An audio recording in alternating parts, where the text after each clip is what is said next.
Students, welcome to YouTube channel. આજના વિડીયોની અંદર આપણે એકદમ ઇમ્પોર્ટન્ટ ટોપિક એવો સમય સંખ્યા અને અસમય સંખ્યા શીખવાના છે. કારણ કે જે ધોરણ 9 અને 10 ની અંદર આ જે ટોપિક છે એ બહુ જ ઇમ્પોર્ટન્ટ છે. દરેક વિદ્યાર્થીઓને આ ટોપિક કામમાં આવતો હોય છે. પ્લસ કે વેકેશનની અંદર આવા જે મુદ્દા છે કે ભાઈ સમય સંખ્યા અસમય સંખ્યા જે સાદુ રૂપની અંદર આપણને કામમાં આવતું હોય છે, પ્લસ અપૂર્ણાંક સંખ્યાઓના સરવાળા, બાદબાકી, ગુણાકાર, ભાગાકાર જે છે, તો આવા જે પાયાના ટોપિક છે એ ટોપિકને અમુક ટોપિક જે લસા ગુસા વાળા એ ડિટેલમાં આપણે ઓલરેડી યુટ્યુબ ઉપર મૂકેલા જ છે, અને એવા બાકીના જે બીજા ટોપિક છે એ આપણે મૂકતા રહીશું, જેથી વેકેશનની અંદર, કારણ કે જ્યારે તમે 9મા 10મામાં આવી ગયા અને જો તમને પાયાના જે સાદું રૂપ છે એ બધા નહીં આવડતા હોય, તમને બેઝિક જો ગણિત નહીં આવડતું હોય, તો તમને 9 અને 10 ની અંદર કોઈ તમને સ્કૂલ કે ટ્યુશન ની અંદર એ હવે પાયાની વસ્તુ કોઈ શીખવાડશે નહીં. તો એ વસ્તુ તમે ઘરે બેઠા તમારી જાતે શીખી શકો, એ હેતુથી આપણે આ વિડીયો બનાવી રહ્યા છીએ કે જેથી જે વસ્તુ કદાચ તમે પાછળના ધોરણમાં ચૂકી ગયા છો, તમને નથી આવડતી, તો એ વસ્તુ તમે ઘરે બેઠા શીખી શકો. બરોબર? તો આજે આપણે શીખવાના છીએ કે સમય સંખ્યા કોને કહેવાય અને અસમય સંખ્યા કોને કહેવાય. હવે જુઓ કે સમય સંખ્યા અને અસમય સંખ્યા શીખીએ એના પહેલા જે સંખ્યા રેખા છે, આપણી જે પાસે જે સંખ્યા રેખા હોય, સંખ્યા રેખા શું છે? તો કે સંખ્યા રેખા ઉપર અસંખ્ય સંખ્યાઓ આવેલી હોય. બરોબર છે? હવે આ બધી સંખ્યાઓનો અભ્યાસ કરવા માટે આપણે એ સંખ્યાઓના એક પ્રકારના ગ્રુપ બનાવ્યા કે જેથી આ બધી સંખ્યાઓને આપણે સરળતાથી સમજી શકીએ. તો સમજો કે સંખ્યા રેખા ઉપર કેટલી સંખ્યાઓ? તો કે અસંખ્ય સંખ્યા હોય. તો એ સંખ્યાઓના સમૂહમાં સૌથી પહેલા એક સમૂહ આવે કે પ્રાકૃતિક સંખ્યાઓ. કઈ સંખ્યાઓ આવે? પ્રાકૃતિક સંખ્યાઓ. તો કે પ્રાકૃતિક સંખ્યાઓ કોને કહેવાય? આપણે આજે સમય સંખ્યા અસમય સંખ્યા ભણવાની છે, પરંતુ શોર્ટમાં આપણે આગળની સંખ્યાઓને પણ સમજી લઈએ. પ્રાકૃતિક સંખ્યાઓ કે જે શરૂ ક્યાંથી થાય? પ્રાકૃતિક સંખ્યાઓ શરૂ 1 થી થાય. 1 2 3 4 કરતા કરતા કેટલે સુધી? તો અસંખ્ય સંખ્યાઓ. કેટલી હોય? અસંખ્ય. તો 1 2 3 4 એમ કરતા કરતા અસંખ્ય. તો એનો મતલબ કે પ્રાકૃતિક સંખ્યાઓ શરૂ ક્યાંથી થાય? 1 થી. બીજા નંબરનો જે સમૂહ છે એ આવે તો કે એ છે પૂર્ણ સંખ્યાઓ. કેવી સંખ્યાઓ?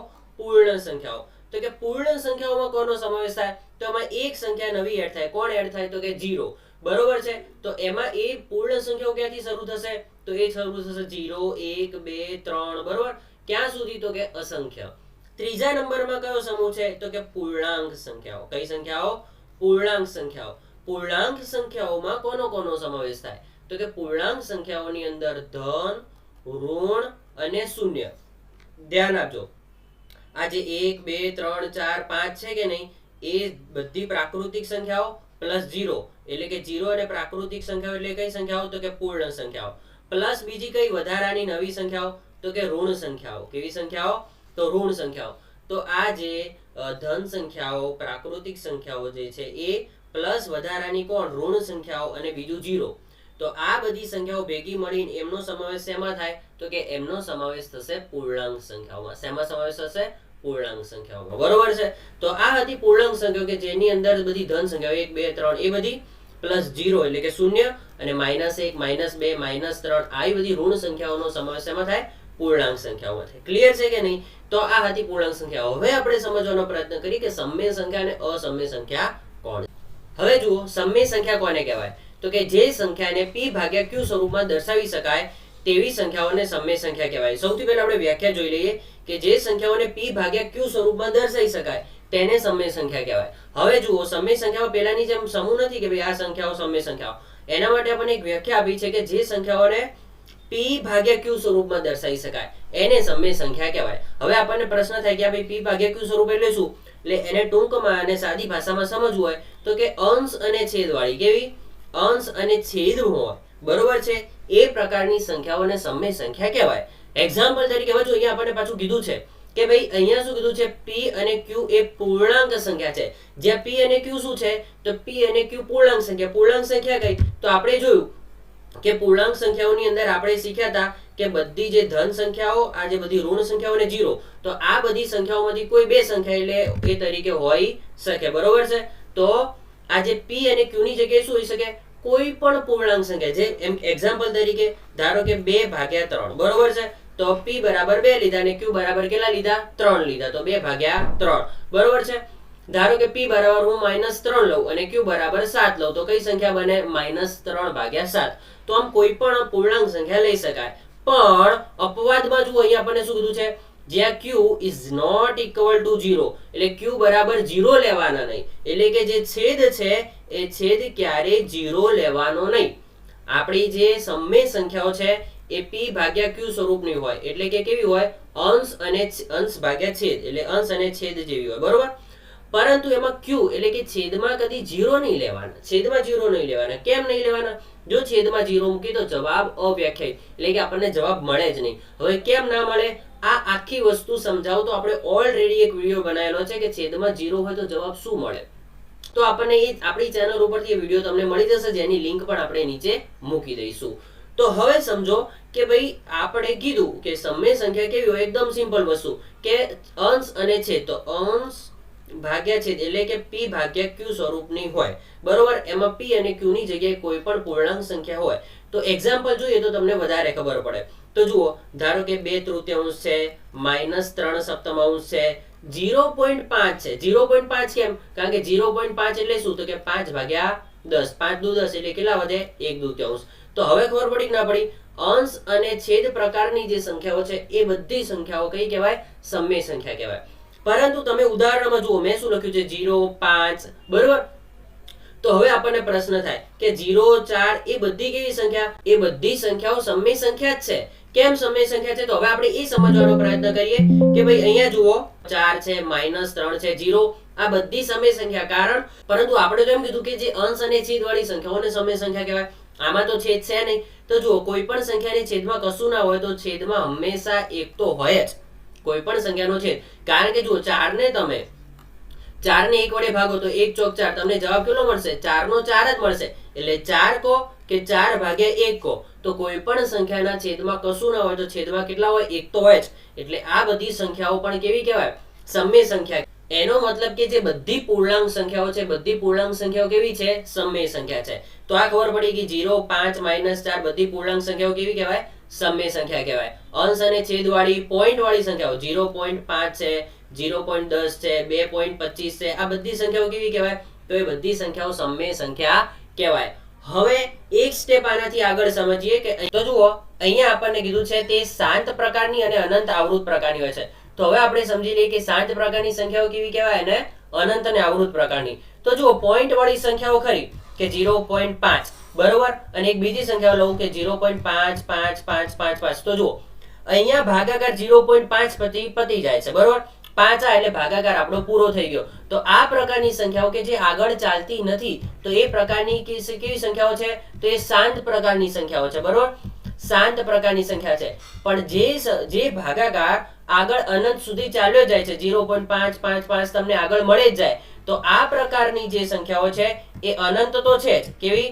અનંતો છે. પ્લસ કેવી છે? આવૃત છે. કેવી છે? આવૃત. હવે આવૃતનો મતલબ કે પોઈન્ટ પછી જે સંખ્યા આગળ ચાલે જાય છે એ સંખ્યામાં એક જ જેવા અંકોનું પુનરાવર્તન થતું હોય. અહીં જુઓ, 5 5 5 મળી જાય છે. અહીંયા પાછળ અંકો બદલાતા નથી. તો આ સંખ્યા કેવી કહેવાય? તો એ સંખ્યા અનંત અને આવૃત કહેવાય. કેવી કહેવાય? કારણ કે પોઈન્ટ વાળી તો છે જ, એટલે અનંત છે. પ્લસ કેવી છે? આવૃત. હવે આવૃતનો મતલબ શું?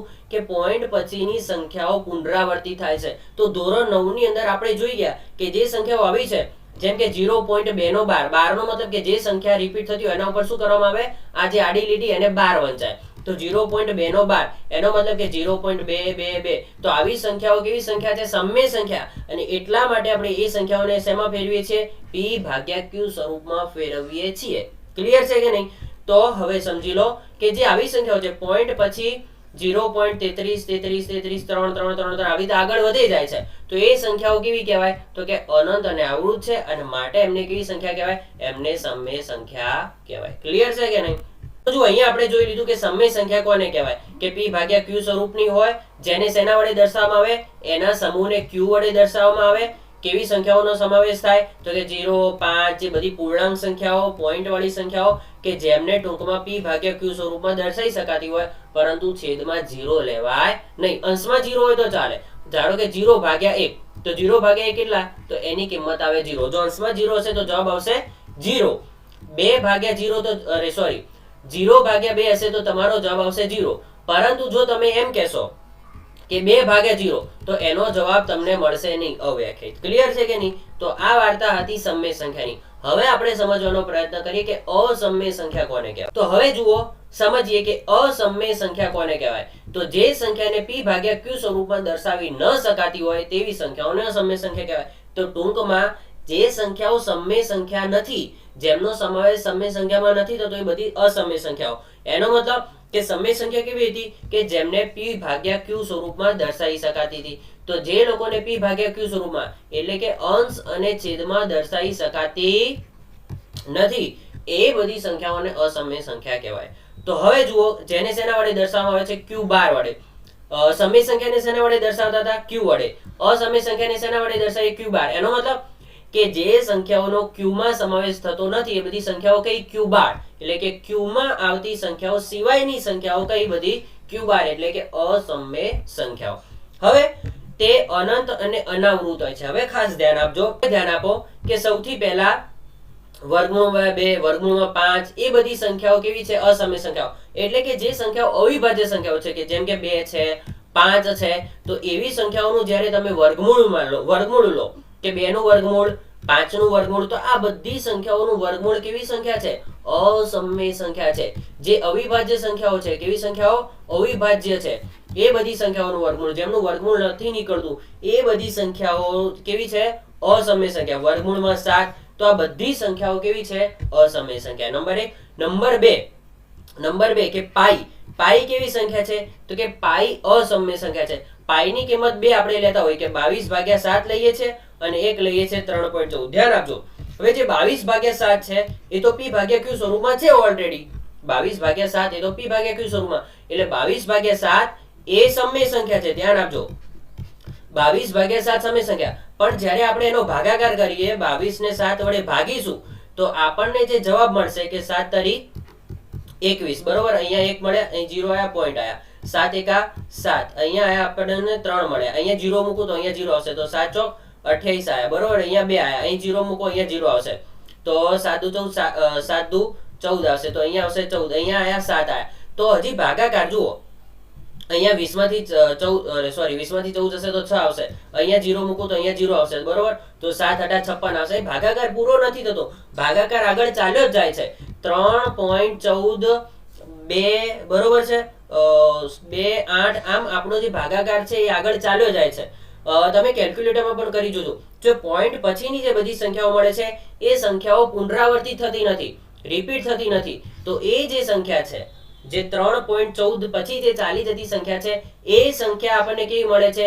એ સંખ્યા આપણને અસમય મળે છે. તો જે 3.14 જે આપણને જે ભાગાકાર મળે છે એ અસમય છે. માટે જે પાઈ જે છે એ કેવી સંખ્યા છે?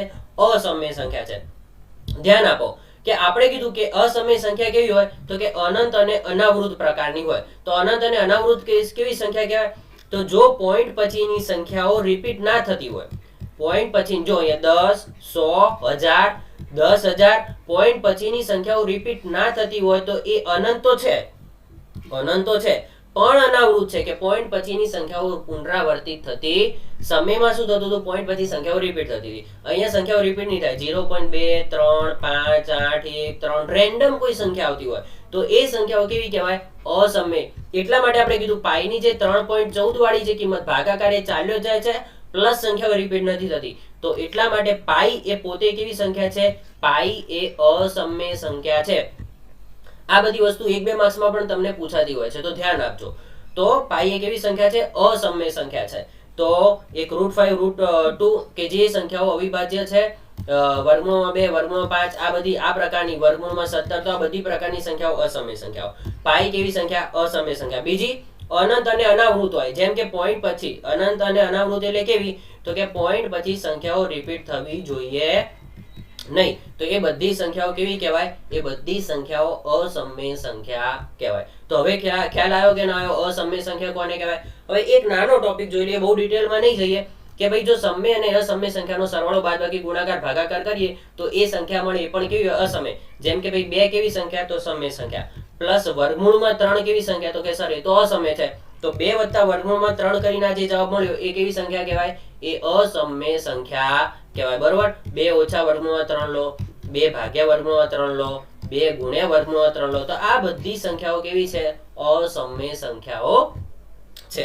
તો જુઓ આ વિડીયોની અંદર સમય સંખ્યા કોને કહેવાય, અસમય સંખ્યા કોને કહેવાય, અનંત અને આવૃત સંખ્યા કોને કહેવાય, અનંત અને અનાવૃત કોને કહેવાય, એ બધી વસ્તુને સમજવાનો પ્રયત્ન કર્યો. તો હું આશા રાખું છું કે આ વિડીયોમાં તમને બધું ક્લિયર થઈ ગયું હશે. પ્લસ કે જો તમને આ વિડીયો ગમ્યો તો તમે નીચે કમેન્ટમાં જણાવો, પ્લસ મિત્રો સાથે શેર કરો. અને આના સિવાય જો કોઈ ટોપિક તમે શીખવા માંગતા હોય તો નીચે કમેન્ટમાં જણાવો, તો આપણે નેક્સ્ટ વિડીયો એના ઉપર બનાવીશું. બાકી મળીશું નેક્સ્ટ વિડીયોમાં. Bye bye.